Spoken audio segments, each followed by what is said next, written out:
So this is going to be a fast tutorial video on using the Grill Me skill to refactor some bad code. So if you haven't heard of it, the Grill Me skill is basically a skill that will iteratively ask you a bunch of questions about what you want to do. In this case, I want to refactor some code that does Google Ads keyword research and analyzes it with large language models to basically come up with broad trends and automate some of the research for me. The problem is code was written by AI and it was done poorly, and I don't want to use these API calls because this will waste tokens. So what I'm going to do is I have this prompt that I'm going to pass along to Codex to improve this for me. And the really nice thing about this is that it's going to ask me to refine this because the logic's a little vague.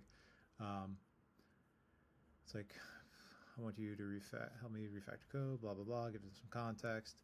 And it's going to ask for some specific questions on what exactly I want. I also mentioned that it's pretty simple, so it shouldn't take more than 3 questions. So let's see what it does. All right, using the Grill Me. I'm going to pause while it gets through this. All right, so it took around 20 seconds. So when you say, should aggregate keywords, one thing that's nice about this, it'll give you recommendation. So the agent assigns keywords to renamed intent cluster. So I'm just going to let this your recommendation. And the whole point of this is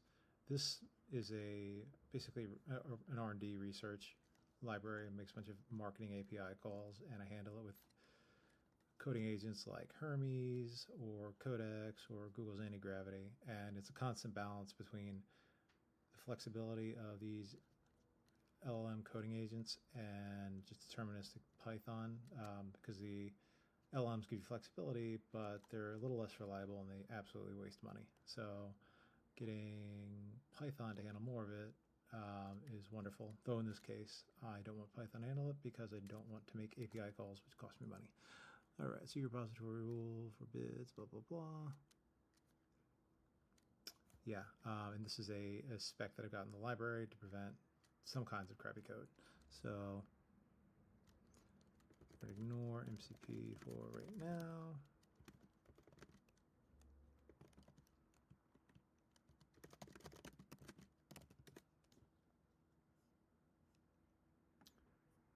Okay, how strict should this be?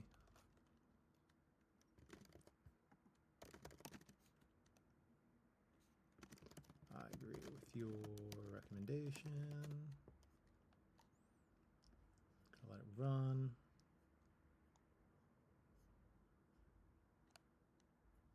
Cool. And this is the wonderful part about it. It'll ask you a lot of questions, but these are not random. It builds a cumulative understanding where each one of these questions interrelates, and it gives you a more comprehensive plan. And it's really wonderful if you've got the vague idea of what you want to accomplish, but you haven't thought through all the specifics.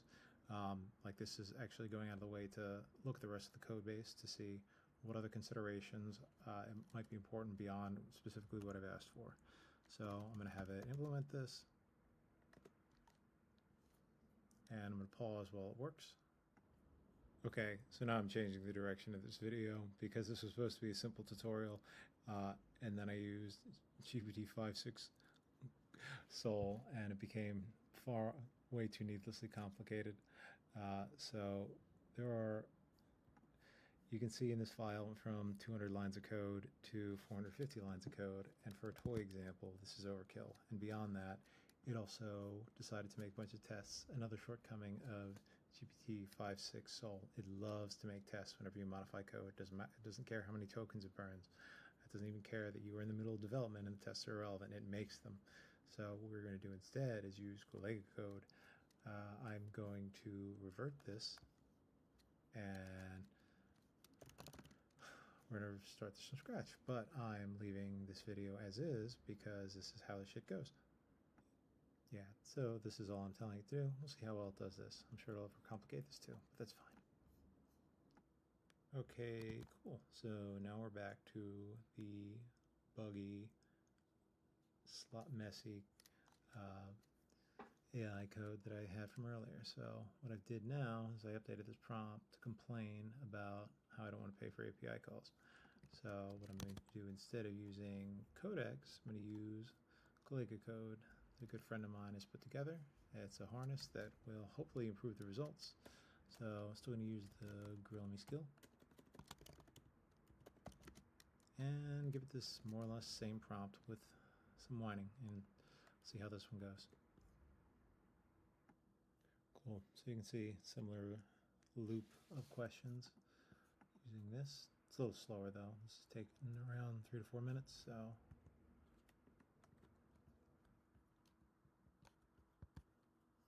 I'll let this one run for a little bit more. Okay, so that only took 9.5 minutes. Sorry, I'd like to show you more, but figured you don't want to watch 10 minutes of me reading the terminal. So it's going to give you, so we change cluster. Let's take a look. So the original file, oh wonderful. There's actually less code in this one. So we went from 190 to this, and presumably the other key change is going to be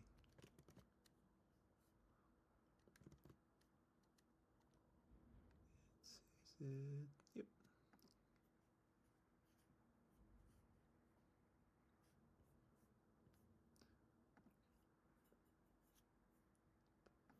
And yep, change the prompt. So cut back to Python code, and I'm going to run this. I'm going to pause the video again, show you guys what it looks like. All right, so we've got this running for AI digital marketing. We'll see how it goes. Okay, cool. 6.5 minutes to actually run this thing. This tool is designed more for coding than for actually running these kind of processes, to the best of my knowledge. Though I'm still getting used to it. It's wonderful for coding. But here's the actual report. So we have AI digital marketing, AI marketing agency, blah, blah, blah. Prioritize clustered. The other takeaway from this, it's even though this video is going to be less than 10 minutes, it's actually been like 45 minutes of work. So it's funny how wonderful these tools can be, and at the same time how long they can make certain things take, given that this was originally supposed to be a 3 to 5 minute video. Oh, and shout out to Jeremy Howard for talking about this, but one thing that's very interesting about using these AI tools is that they trigger your reward systems in the same way that gambling and social media do. It's like a slot machine. It's the fact that it isn't 100%, it doesn't work 100% of the time, makes it more enjoyable and more addictive, because it will work some of the time and it feels amazing when it does, even though you can end up wasting a lot of time on simple things. Probably would have taken me less time to just rewrite a bunch of this code. But anyway, I appreciate you guys watching. This was very much an unplanned video. So if you made it to the end, I appreciate you, and I'll leave some links in the description. Thanks for watching.